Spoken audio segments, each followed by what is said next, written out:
Welcome back. Wake Up continues on WIDU, the We Do Radio Network. We're also available on Facebook as well as YouTube. Live stream viewers, welcome. Be sure to like, share, and comment. Spread the word. MP3, it starts now on WIDU We Do. We encourage your phone calls. The earlier the better. Yep, the brothers do take call-ins at 910-483-6111. Let us get ready. Let us dive into today's segment of MP3 Radio Talk Show with the Pitts brothers. We have a portion of the Pitts brothers here. One making his way here, say travels, and one is out on assignment. He sends his best. He'll be back on next week, but we got the best of MP3. Mr. Pitts, good morning to you with your blessed, good-looking self. Still getting rave reviews on last week's show, and looks as if you're going to do part 2 of Solo Dolo on today. It's all on you, Mr. Pitts. Take it away. We're ready for MP3 Radio Talk Show. Good morning, Tammy, and thank you for that very, very, very good introduction, especially the good-looking part. I'm Marshall Pitts. Marshall Pitts is out this week. He had to go somewhere. Myron Pitts is on his way, but we are still MP3. Here he is trickling in as we get to go. I think they're getting a little worried, Tammy. They're getting a little worried. I might have to dump them off at the curb. After those rave reviews from last week, we'll see what we got going on. I'm not trickling in. I'm here. What you talking about? He's trickling in. Good to see you, MP3. See Myron, you. Right. the namesake of the show. 910-483-6111. 910-483-6111. WIDU 1600 AM. WYDU 1160 AM. WAGR 1340 AM. WEWO Laurinburg WeWo 1460 AM. And as Tammy mentioned earlier, this is a call-in show. 910-483-6111. And I normally don't say this, Myron, but we actually do have some good topics this week. Oh yeah. I normally don't say me with compliments today. I appreciate it. We actually do have some good topics this week.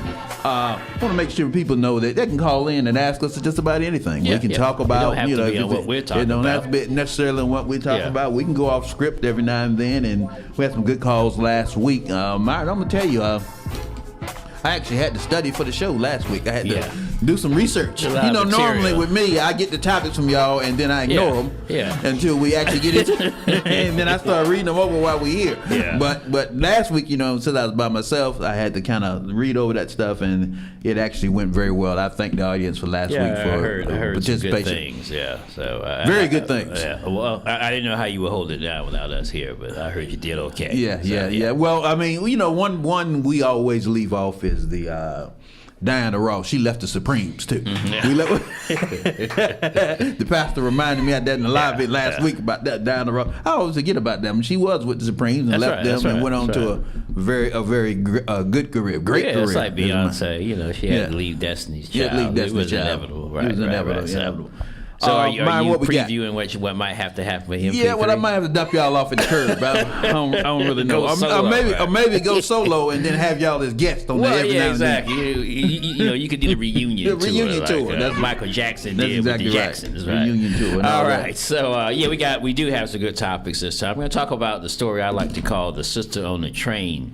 But it's about this photo. It's already iconic of this young black woman who she's on the D.C. Metro, which is their version of the subway, and it's at the very moment where these Patriot Front, white supremacist group, crowd the subway because they're going to go to D.C. This was actually on July 4th, but the photo has really taken off because just her look of defiance as these white supremacists are, surrounding her literally in every sense of the word. Then we're going to talk about the situation with the president and his kind of, I don't know what you called those remarks from last night. I believe you saw the speech live. He just railing on about the election. Railing on about the election. Mm-hmm. He's still talking about the 2020 election. But some people, and I believe you are among that crowd and myself too, believe this could be a preview to actually trying to steal the current election that's coming up by trying to claim that there's voter fraud. So we'll talk about that. And then lastly, we'll talk about the situation with ICE killing some more folks. I mean, there's no real, clean way to say that. They're just killing folks. 2 more within the last week or so. I think that brings the total to 10. That's right. And then they found the last person who was killed in Maine. They found the ICE agent has a really troubled record, and his family members were surprised that ICE would even hire him. They thought he was joking when he told them that. That's putting it kindly to say that he has a troubled record. This guy has no business with a badge and a gun. No business at all, right? And wouldn't have been hired by most law enforcement agencies. So we'll talk about all that. So, Nigel, you've seen the photo. We've all seen it. Describe that photo again for us. It's a woman. She's a young African American woman. 33 years later old. Turned out, 33 years old. And she's sitting on the metro, and we've ridden the metro before. It's actually a pretty nice experience. It's the DC version of the subway. Right. And on that train, and decked out in their mask, their shades, their blue shirts, and khaki pants, hats. It was the Patriot Front. And, of course, Patriot Front's just a euphemism. This group is like the Klan. I mean, they believe in white supremacy. And they are packed white out. Supremacist, racist organization. Exactly. And they are decked out, and they have that train full. So you look at the picture, she's the only one on the train in that picture whose face is uncovered. Because, again, she lives in the D.C. area. She's going about her business. I believe she was going to a cookout or to her aunt's house or someplace. 2 kids. 2 kids, mother of 2 children. And the kids weren't with her. Kids were not with her. Our producer Tammy asked the kids were not with her. It was just her by herself. But it's a striking photo for a number of reasons. One, again, she is surrounded. So these white supremacists, they're filling the aisle of the metro, holding themselves up by the straps, that's on the ceiling, and they're in every seat. So if she had wanted to stop and get off, and she had to say excuse me and move past white supremacists to get where she's going. But the other thing that's striking, Maya, and you comment on this too, the expression on her face. I mean, how would you describe it? You've had a description for it, for the expression on her face. Yeah, I mean, it looks like she was perplexed about what was going on. Right. She didn't know what was going on. Yeah. But then it wasn't just fear. It was also, like the article says, some determination in her that she was going to hold her glare and her stance. Right. And I'm gonna tell you now. Speaking from my perspective, I would have been terrified on that train. Yeah. On that metro. Yeah. About when you got out. And again, I don't know. She didn't. It didn't look like she had an out. I don't know what they would have done if they had. Now, the person that took the picture, apparently nothing was said to her. Yeah. But again, just to intimidate. Listen, if someone is wearing a mask and they're wearing something over their nose and their mouth, and then they also have shades over their eyes, and then a hat on. Yeah.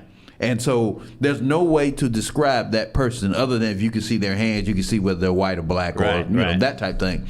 But there's no way to describe. That person can get away with pretty much anything. Right. And you know who else dresses like that? Yeah. ICE. And so that person can get away with anything, and we'll talk about ICE in a minute, but that person can get away with anything without any accountability. Right. Now, the only reason, and I don't care, and listening audience can disagree with me if they want, the only reason that people would be decked out like that in an environment that is not Minnesota, where it's very cold outside, or they don't have a ski mask on. It's the middle of summer. It's the middle of summer. 4th, it's July 4th. The only reason is they don't want people to know who they are. Right. Because they might get into some type of nefarious behavior, some type of evil, illegal, something that they don't want. And another reason, these people are probably your normal people. That's right. Lawyers, bankers, doctors. Right. These are not people that come from the South we try to portray people. These are just your normal folks running around, and they don't want people to know that they are racist. Probably a fair amount are from the South. Right. But just like if you look back in the history, there's the Ku Klux Klan. That was the night riders. They went out at night. And there was the White Citizens Councils, who were sort of the daytime version of the same thing. all about white supremacy, all about keeping their feet on the backs of black people. But they were like what you call the normal folks, you know, professionals. It's a mix, you know, different income classes. But it was the same people who were serving as sheriff in the day, you know, in the 50s, 60s, 40s, and before that. They were riding as a Klan at night. And they were masked up because they didn't want people knowing that about them. So it's the same concept. And I just want to point out, when you see this term white nationalist, because I've heard this group described as that term was specifically made up as really a euphemism for white supremacy. It was made up by that side of the aisle to sort of redirect people, misdirect people. Well, you see, was white nationalists, does that mean they support the country?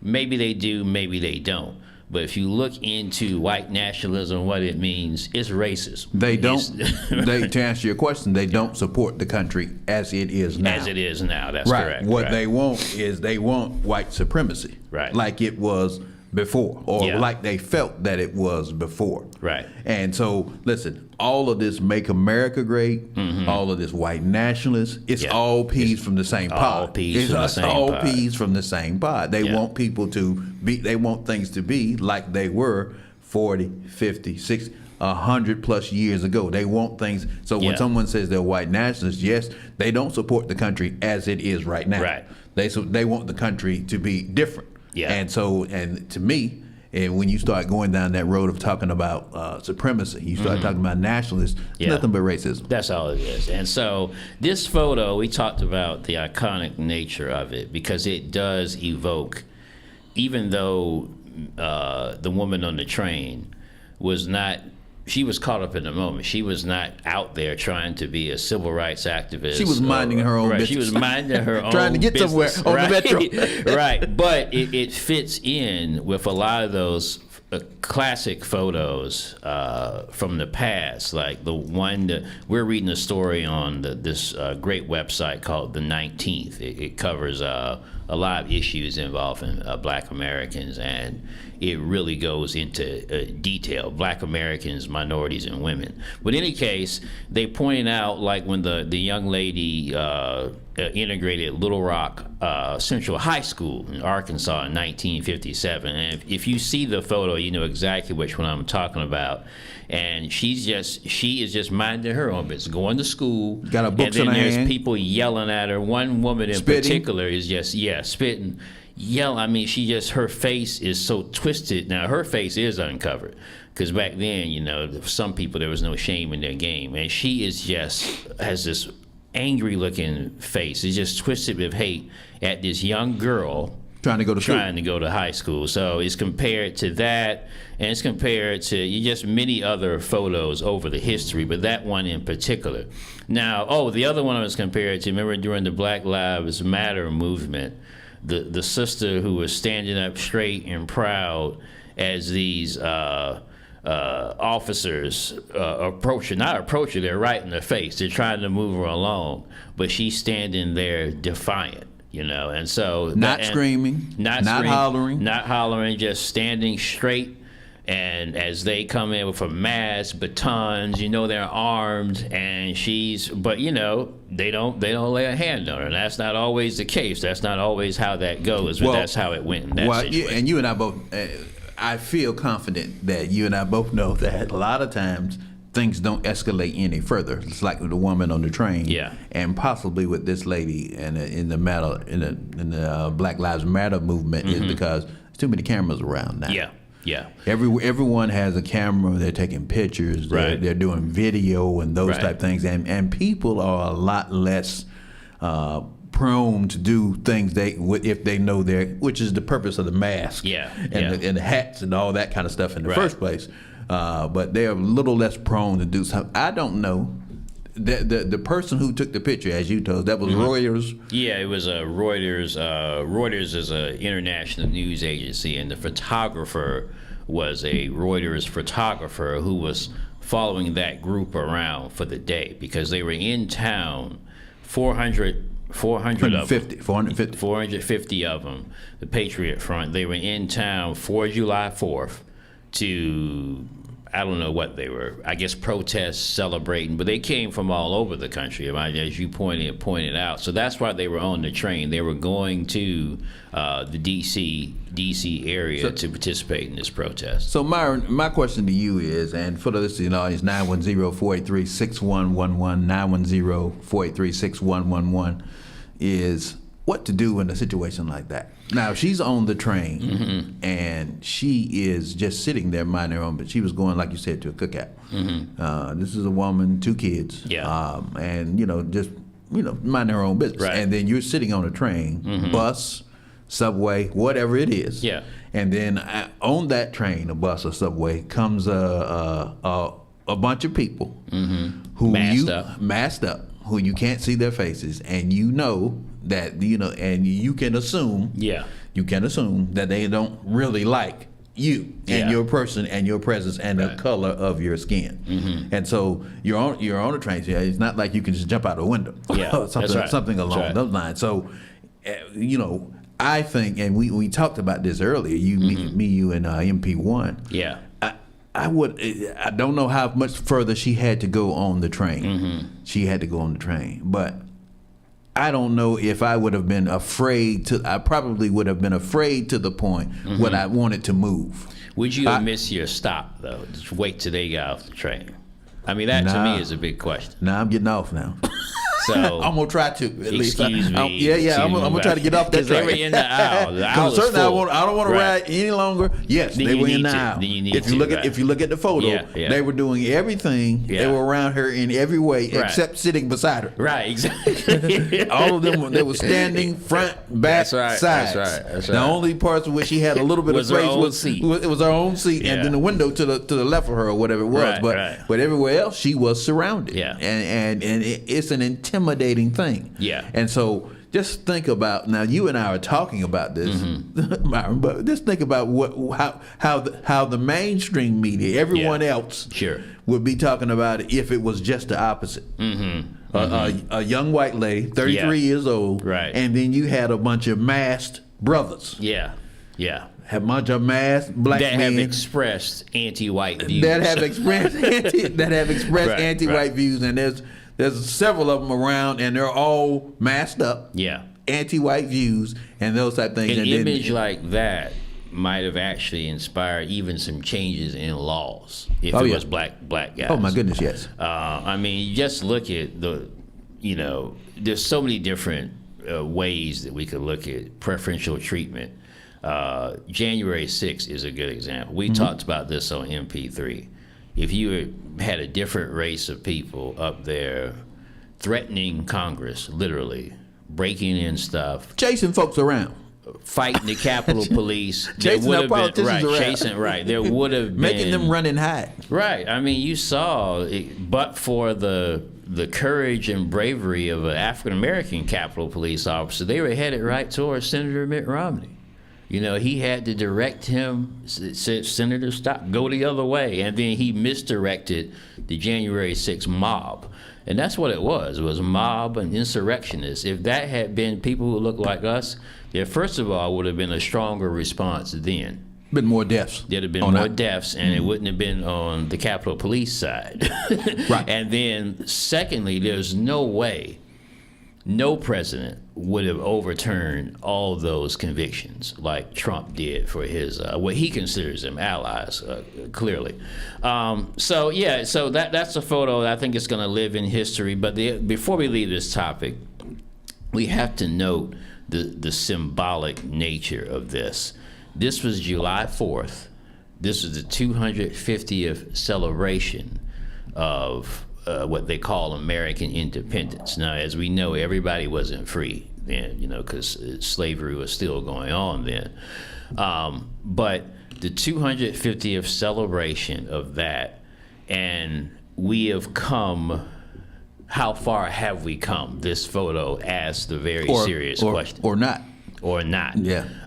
Because someone went back, mind you, and they found Klan marching on Washington exactly 100 years ago to the date from this July 4th. So 1926, the Klan was marching on Washington. And here we are with the modern version of the Klan still marching on Washington on July 4th. You never did answer my question, though. And we get ready. What would you have done? Okay, let me answer the question first. Okay, what would you have done? One, you asked me if there was my stop coming up. I'm getting off that. Yeah, I'm trying to get off the train. Get off the train. I'm trying to get off the train. See if there's any resistance. Excuse me. Yeah, I'm definitely gonna say excuse me. But I'm trying to get off the train. So you wouldn't just push through. Nah. If it was one or two, maybe 2 or 3. But when you got several dozens, you're not just pushing through them. That's step one. Yeah. But step 2 is I don't know how long I could have sat in that position with those guys around me. Mm-hmm. See, I'm naturally cautious about situations like that, and not just with white men. If I'm at a teller machine, I'm in the elevator, all that kind of stuff. Yeah. I'm naturally cautious of my surroundings all the time. I look around and see what's going on around me all the time. So some people would call it paranoid almost. Mm-hmm. So, but it would be difficult for me to sit on that train for a long time. And she was driving. She was riding to Silver Spring, Maryland. So if I recall, that's the red line. I believe that's the red line. But that's a pretty good piece out there. That's because there's several stops in D.C. and then you're headed to Maryland. There's a few more stops out there. So they would have exited before she would have, if she was going to Silver Spring, and that's where her family members say where she was headed. Gotcha. So she would have been on there with them for probably a pretty good piece. Yeah. Me, if I were in a situation, I would have kept my seat until like you, I would have got off at my stop. I'm not going to let people run my life to that degree. No pushing through. Excuse me. I probably would have made eye contact with the photographer, because I could recognize the journalists. Usually they have a press pass or something like that, so he knows. You see what's happening. Yeah, I'm just trying to get off. just trying. So don't let him come up with some narrative as an excuse to try to attack me. So, but yeah, it really is a dicey situation. And again, just to repeat, it's sad that we still have to even have these conversations. 250 years after the signing of the Declaration of Independence, still having these conversations. So, all right, and just more power to that sister on the train, as I call her. So Thursday night, Maj, Trump was on last night. Last night, repeating, from my understanding, claims the 2020 election was stolen. That's where he lost to President Joe Biden. Trump has made this a loyalty test for anyone in his circle. So as a result, he will nominate someone for a position in his administration. They go before the Senate, and the senators, the Democratic senators, will ask them point blank, who won the election? And the person can't say it was Biden. They have to say something else because they clearly have been directed by Trump to never say that. So that's how obsessed he is with it. Now, you saw some of his speech Thursday, so tell the people about it. He talked about, when I tuned in, he was talking about documents. Mm-hmm. And he says there's 4 new documents. I come to find out later they're not new. Right. They've already been out there. Yeah. But he says there's 4 new documents that claim that, 1, there was some Chinese interference with the elections. Mm-hmm. And 2, that 250,000 people were on the rolls across the United States. Yeah. He didn't say that they voted. He didn't go that far. Right. But he said they're on the rolls illegally. Mm-hmm. And then 3, he's talking about the Save America Act. Yeah, which he's trying to push. He's trying to push. And when you listen to him, he's doing a lot of moving of his shoulders. See, one of the things, he's twitching a lot in my mind. Okay. and whenever I see someone who's doing all that twitching while they're speaking, you don't trust that. I don't trust that. Yeah, it sounds like, and then again, but he's done so much to earn our trust. Right? Yeah, he sure has. And all of the reflection afterwards on what I was, no matter what news network I was looking at this morning. Most of the news networks, they were simply saying that all of the claims that he had made had been false. Debunked. Yeah. They were false, and they've been debunked, and we have some very safe elections. Mm-hmm. Yeah. So now he's trying to topple one of the pillars. Right. And one of the pillars of our democracy. Correct. Which is elections. Now, if if you look at places like Russia, China, Yeah. different areas like that, they have somewhat of a fractured system, but it's mostly run nationally. Yeah, and that's what he wants. In both cases, the head of state there is permanent.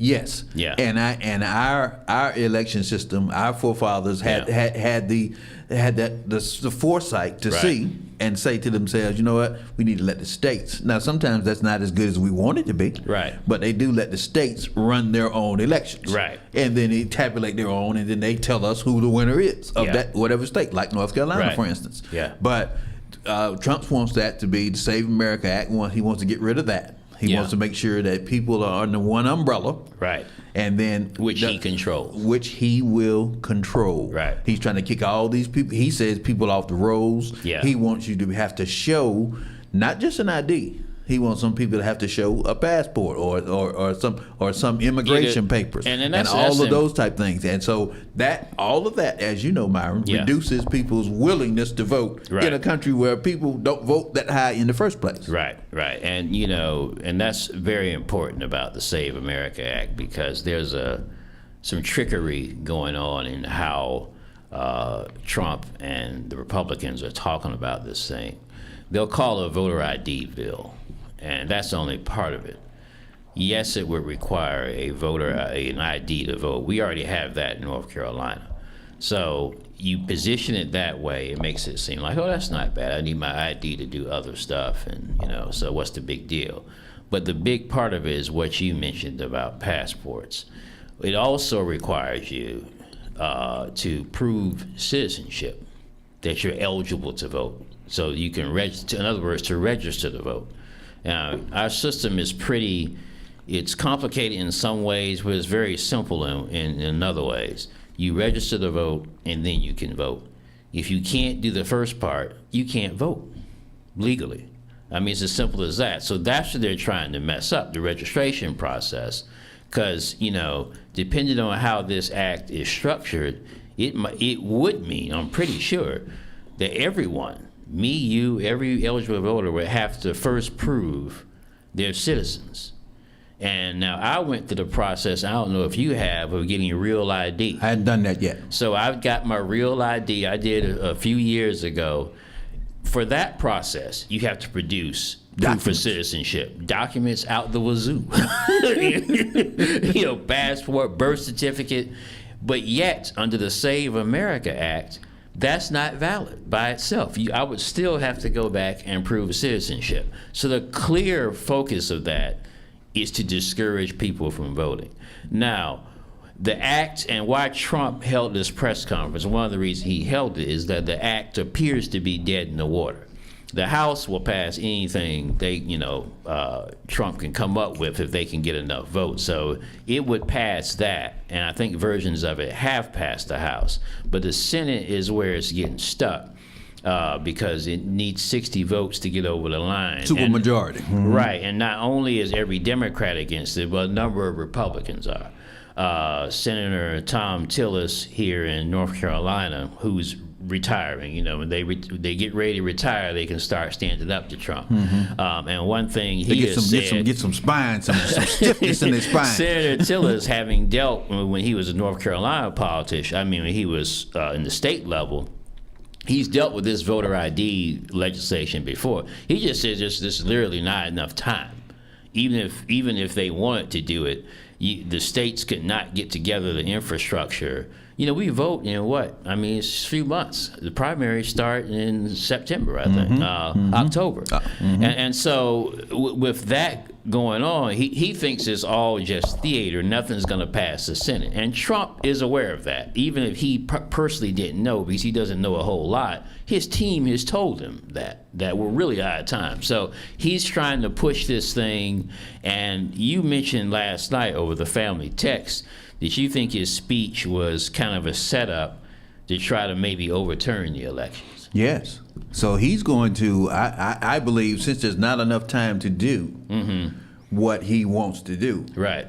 And which is make elections federal, national, those type things, make them be in charge of that. There's not enough time. Then this is a clear setup for him to say, well, I told you there was fraud. Look at this case, this case, this case, and this case. Right. His Save America Act is clearly, to anyone who's ever read even a piece of it, it's a solution in search of a problem. Exactly. There's no problem. Right. There's no problem with the elections that are done by the state. Yeah. Does that mean we never have a glitch? Of course we do. Yeah. You got that many people voting. Does that mean a voting machine never goes down? Of course, there's going to be some vote. Right. If you did them federally, it's going to be the same thing. You're going to have a time when stuff is not going to go. Something doesn't operate right. But what our forefathers said, well, we leave that to the states. Yeah. Because every state can't be thinking the same way. Every state's going to be, have their election and however they set it up. Sometimes it can be kind of complicated.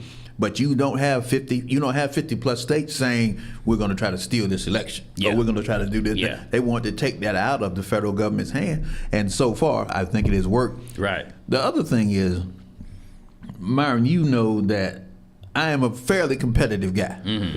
But Trump hates to lose. Yeah, he does. I mean, we're talking 2020 now. Yeah. We're talking. That's what he's referring to. 2020 elections. Right. The Biden have been president, went through 4 years, and done. has moved on, Right. and is done, and he's still talking about the 2020 elections. Yeah. He does not. His psyche does not want to believe that many people could have turned against him. He lost the popular vote and the electoral college. Right. He does not want to believe that many people could turn against him. In his mind, 50 plus million folks, that's who we're talking about. Yeah. 50 plus million folks didn't vote against him in an election. Yeah, and they did. Yeah, that's right. And he can't accept it, and can't is the right word.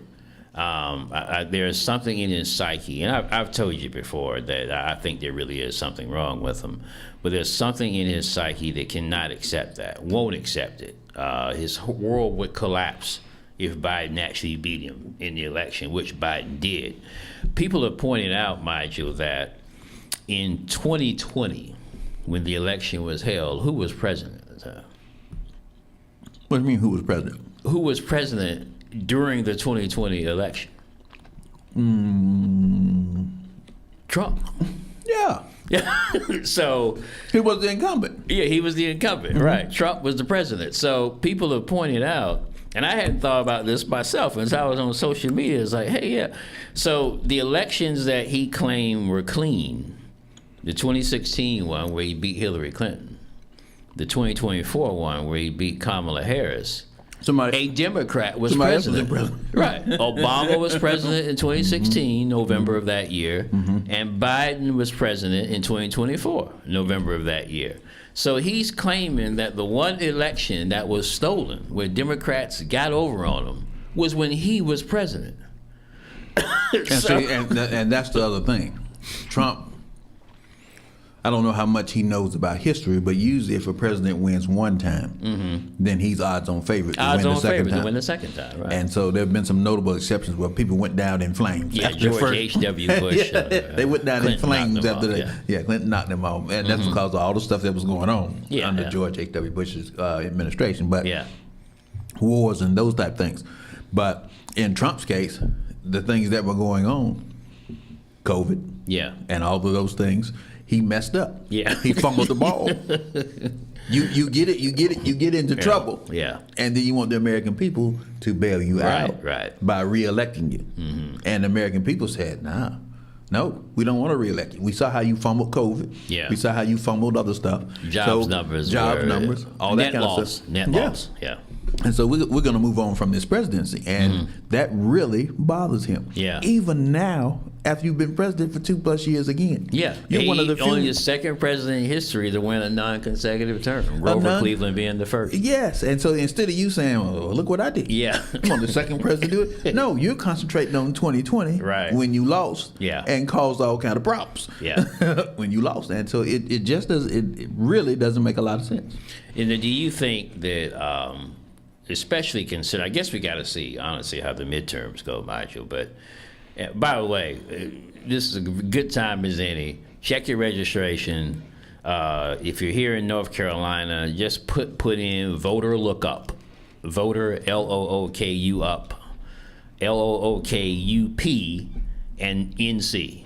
and it'll show you. You can put in your address, your name. It'll show you whether you're registered or not. Some people get on there, mind you, and thought they're registered and not. There may be some glitch, or you may have to go in or something. But go ahead and check it, and do it now. Don't wait till November, because you might find yourself disenfranchised. And certainly don't wait till you're ready to vote. Yeah, because we haven't talked about, and it really is the topic of another show, is that North Carolina elections board, which used to be fairly bipartisan, has really, because of some election law changes pushed by the General Assembly, passed by the General Assembly, it's become very partisan. And they are doing some things that, like Trump is doing on the national level, trying to diminish the vote, certain people's vote. Like, for instance, let me just give you this one nugget. They just passed, the Republican majority board just passed, you no longer can have like music at the polls. They do these things at Cliffdale in particular, or here locally in Fayetteville. They might have some music, just kind of get some excitement about people going out and voting. You can't do that now, it's too loud. So, and that is clearly, and those efforts, if you look at those efforts, whether they are listed as nonpartisan or not, they tend to kind of be tactics that favor Democratic voters. Otherwise, they wouldn't mess with it, They wouldn't care. One way or another. So it's just they're doing several little things like that, and then more things they're messing with, like where precincts are located, having more of a role in that. And the last thing I'll mention, this is in North Carolina. This is not Trump. This is our Republican legislators here and our elections board here. They've changed the rule. I think it was yesterday. They voted that if there's a challenge to a ballot, it used to be a bipartisan group that figured that out. It had to be equal numbers of Democrats, Republicans. Now, just a simple majority can throw out which ballots. They have. Which they have in all 100 counties. Right. Right, just because of the way it is. It was changed, without getting too deep in the weeds, all 100 county elections board have a one vote, at least a one vote Republican and majority. some more than that. And so now they all have this empowerment to throw out the majority, not the two parties together. The majority has the power to throw out ballots. So there's things going on the local level too. But as far as the average state level, as far as the average voter, check your registration, make sure you're all good to go. So 910-483-6111, Myron, I feel confident that when I vote, my vote is registered with me like I wanted it to be. Yeah. You feel the same way? I feel very confident. And I think that most of our listening audience and most of the people in America feel the same way too. Yeah. Yes, you're going to have some people that believe everything that President Trump says, and Yes. and that are going to be on the fringe of everything. Yeah. But listen, it would be too many people that would have to be involved for a nationwide, let's get rid of Trump, or let's not elect Trump for a second term. Second term. Second term, right. Okay, right. you're talking about the last election. Right, Yeah, right. There would be too many people that would have to be involved, crossing state lines and everything. It would be a massive conspiracy. It would be a massive conspiracy, and it almost seems like last night when you watch his speech, that's what he was trying to say, that they're trying to keep him out of office. Not only just a massive conspiracy with him, he's also saying a massive conspiracy with China. He even threw Russia in there. I think he may have thrown Iran in there. Yeah, and he's just making up stuff. And he also mentioned, and I just turned it on when he said this, but he threw Obama up under the bus. I don't know what he said about Obama, but it was something about the election fraud and those type things.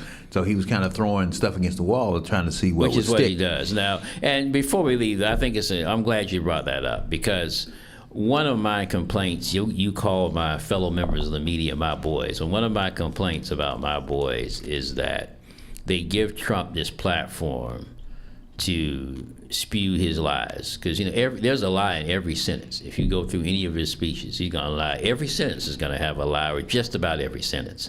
And I've always objected to, State of the Union is one thing.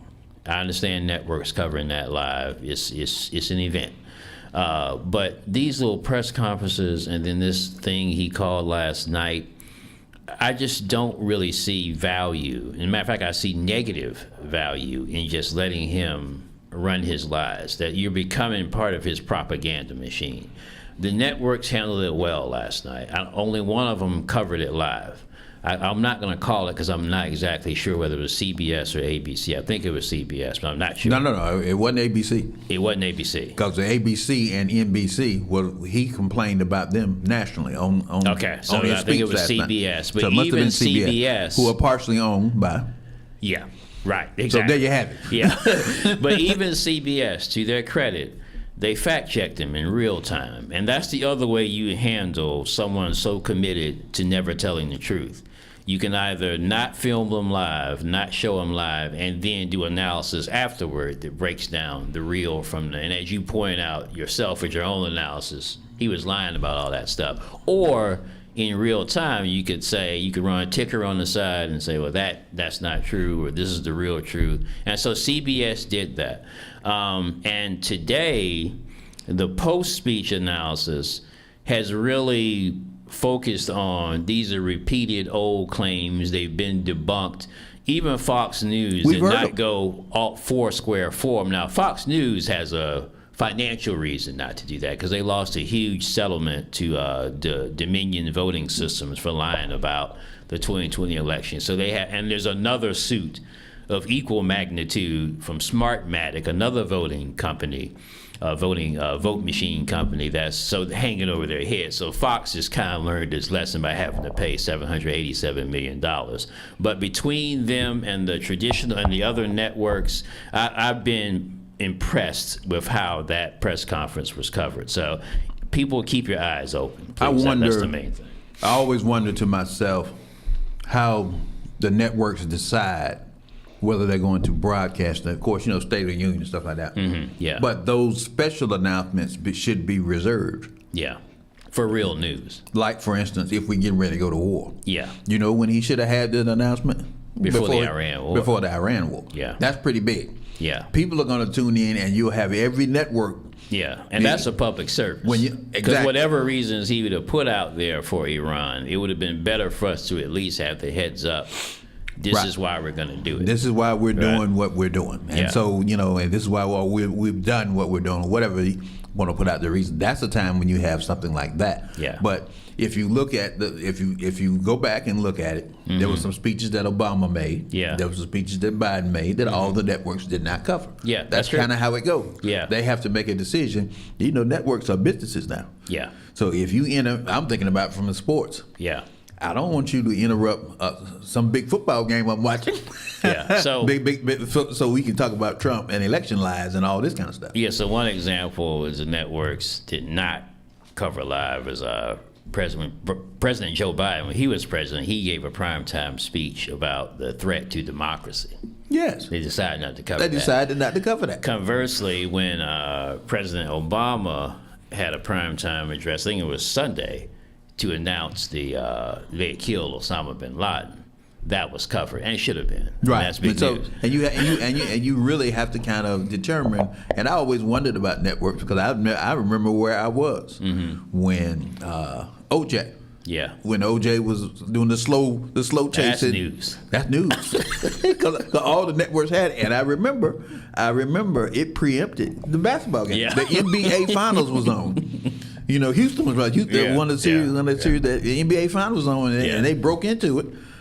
And I was doing some part-time work at a office building there. Right. And so they broke into it, and we done put the trash cans and stuff we were dealing with down, and we looking at this. We said, man, and then I remember my boy Wilson saying, "Go Juice, go!" It was a slow chase, but I'm saying to myself, that's right, slow chase. Right. But if you looked at every station, had that chase on there, right. because you're not gonna find a red-blooded news director anywhere who wouldn't have preempted for my goodness, OJ chase. Oh my goodness. All right, before we get out of here, ICE, Immigrations and Customs Enforcement, Maj, you mentioned the number of people they've killed since 10. Mm-hmm.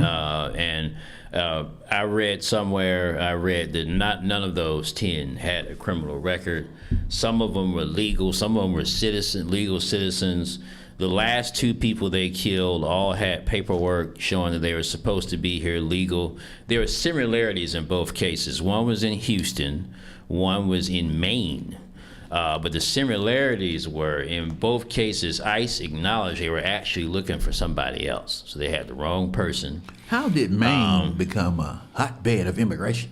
Yeah, in mass deportation. Don't get me to explain how they come Maine. up with this. They're just going after everybody. See, I've told you and Marshall, what I think they're going from is they get a list, these ICE agents, pick up these people, and that's the extent of what they know. They might know why they're supposed to be here, picked up illegally, maybe something, but at that point, I don't think there's any investigative process from the ICE end. It's just pick up people, and then we'll sort it out later. Put them in jail, put them in detention, which is jail, and then sort it out later. Because there's so many people who was like, oh, once they finally, people will tell them as they're being arrested, hey, I'm here legal. That's not even listened to. They're put in detention, and then their lawyers are sorted out. That might take a couple of days. It might take weeks. It might take months. It might never get sorted out. There's people who have been sent back to the country, and then a court says, hey, you weren't supposed to deport him. Bring him back. So that's how ICE is operating. They have and police. They got quotas. They have quotas they have to meet. Mm-hmm. So in the case of the person in Maine, it was a young father they killed. He was in his 20s, had a young daughter, again here legally. He was shot and killed by a guy named David Brouillet, I believe is how his last name is pronounced. And so people started looking, this is the ICE agent, he has a history of, as is quoted here, terrifying and violent behavior. And one of the people telling on him is his former wife. And he's had mental health challenges, so some of it is mental health related. And he called her when he got the ICE job, which is late last year sometime, and said, hey, I'm working for ICE. She thought he was so unfit for service. She said that he thought that this was one of his mental health episodes. It was delusion. Because she figured there's no way. No credible law enforcement agent would have hired him. And so that's the kind of people that's being put out there, And if you mentioned the quotas, ICE does have quotas, but they also had to ramp up to meet those quotas. They had to hire a lot of people in a very short period of time, and that had 2 effects. One, you clearly don't have the same standards that other law enforcement agencies have, or should have. So that's one hole you're opening up in 2 the arm of this. Go ahead. 2, you don't have the training. That's what I was going to say. And so they already had a short training schedule. If you want to know about police training, you can just ask the police chief here in Fayetteville. They have an academy. It's a lot. It's a lot. But ICE goes under a very short course of training, and then they reduce that course of training even further so they could get these guys these people out on the street as fast as possible. And that explains a lot of what we're seeing. Okay, right? So if you look at this guy and his 2 ex-wives are accusing him of all types of stuff. Right. Strangling women, dragging the daughter. That's right, 2 ex-wives. 2 ex-wives, dragging the daughter through the house. But what gave me room for pause was when he did go into the military. I don't know what branch it was, and he couldn't pass the military testing. I don't know if it was physical or mental testing, psychological. Yeah. But he claims that someone from the military told him to just get off his meds. So it must have been a test. Yeah, that's in the article. They told him to get off his meds for a certain period of time, and then he'd be able to pass whatever kind of test they were giving him. Probably a blood test. That was bad advice. Well, he got off, and then he ended up getting into the military. Yeah. And so before you get to the training, and we've got DL on the line, before you get to the training, before you get to any of that, Myron, you've got to do a thorough background check. Yeah. And at some point, you should have been able to determine that this guy was mentally unstable. Yeah. This is a guy that should not, listen, there are levels to carrying a badge and a gun. Yeah. You got to have the highest level to to carry a badge and a gun, I would think. And Right. DL gonna tell me one way or another. Right. But then as a citizen, you might have a little bit lesser level. This Right. guy shouldn't have a badge and a gun, period. No. A gun of any type, based No. on his mental health and medications and all the things that he was under. Yeah. DL, what you got for us, buddy? Yeah, think about these Hey, good women, morning, DL. Putting truth serum in women's mouth. Think about Pete Hegseth's mother when she sent the email about how she treated his ex-wives and stuff. Right. Yep. That still got him a job that he's not qualified for. Yep. So getting back to these federal law enforcement Sure. officers, they go down to, it's in Georgia, I forgot, Glenn County, Georgia, where they do all the federal law enforcement training. Mm-hmm. And then I know the FBI is part, I think FBI is in Quantico, though. Yeah. Everybody else is in Georgia, Brunswick County. But just think about it. They're not doing their mandatory training that they're supposed to do. They're only doing 47 days. Want to know why they're doing 47 days? For the 47th president. So once he's gone in 2 years, all these lawsuits, well, I'm going to tell you how many lawsuits, Yeah. they're going to have to subpoena some of these bad actors that they hired. Some Yeah. of them not going to testify, so the government's going to have to settle cases out of court for an astronomical amount. The cost of ineffective law enforcement, I can't wait to see this because, like you said, these guys are, it was a Jay Fixer that's in the ranks. We don't know how many in the ranks because Yep. they're not telling us. Yep. And they're not being trained. And they know they're going to be pardoned. Yep. But karma will catch up to you in the end. That's Thanks a right. lot. All right, thank you, DL. Thanks, DL. And on that pardon, Trump has already implied that there's an open pardon for people working in this administration, and it certainly includes ICE agents. We don't know anything about one of many problems and one of many ways this agency operates outside of traditional law enforcement. There's just simply no transparency. In both cases, both these shootings we just talked about in Maine and in Houston, there's no body cam footage. Now, ICE has a huge amount of money. It is the most well-funded law enforcement agency in the history of this country. They just had, 60, $70 billion added to their coffer, already well-loaded coffers by U.S. Congress just a few months ago. They have all the money they need. My point is they could buy body cameras for everybody. Now I'm hearing in 60 days they're going to roll them all out. They could have been done that. So they don't have that. The other way they're not transparent is what DL was talking about. We don't know anything about these people, nothing at all. People get killed. You mentioned 10. No one's been charged.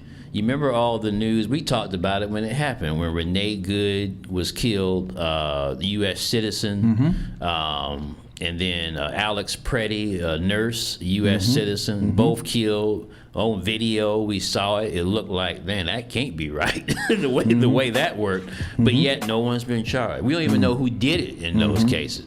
Those guys, for all we know, the shooters, may be reassigned someone else. They might be working ICE here in North Carolina, for all we know. And so that level, that lack of transparency, you see police on the back of these ICE guys' backs, police, but they're not operating like any police we've ever seen before. Listen, and I hear the music. We got to get out of here. But this guy throwing water on people, boiling water on his Wife pregnant holding wife. his baby. That's right. He threatened to slit one of his wife's throats. Yep. On a voicemail. Not only is he not only does he have mental health problems, he's also stupid. Yeah. Because That's a separate issue. That's a whole separate issue. I mean, you threatening folks, you threaten them on the voicemail. So they don't pick up. You threaten them on a voicemail, he gonna be recorded. But the thing that got ICE was he didn't have a criminal record. That's the way they look at it. Yeah. And you've got to go deeper than that. I bet there's some guys who have clear criminal records though, because they had to ramp up so fast. Anyway, You got to you got to do your part. You Yeah. got to do your part so you won't have these bad actors on the street. This Right. man needs mental health. Yeah. He doesn't need to be carrying a badge or a gun by itself. He doesn't need to have that, period. yeah, and I think this is not an accident. I think the people, Tom Holman, the people running ICE, all the way up to the president, they want ICE to act with maximum force, and because they want to send a message to immigrants. And I think this is exactly how they want. They may not want these high-profile killings, but they definitely want ICE to continue to use these aggressive tactics. And on that note, we got to get out of here. I'm Marshall Pitts. I'm Myron Pitts. And Marshall Pitts will be back next week, and we are MP3.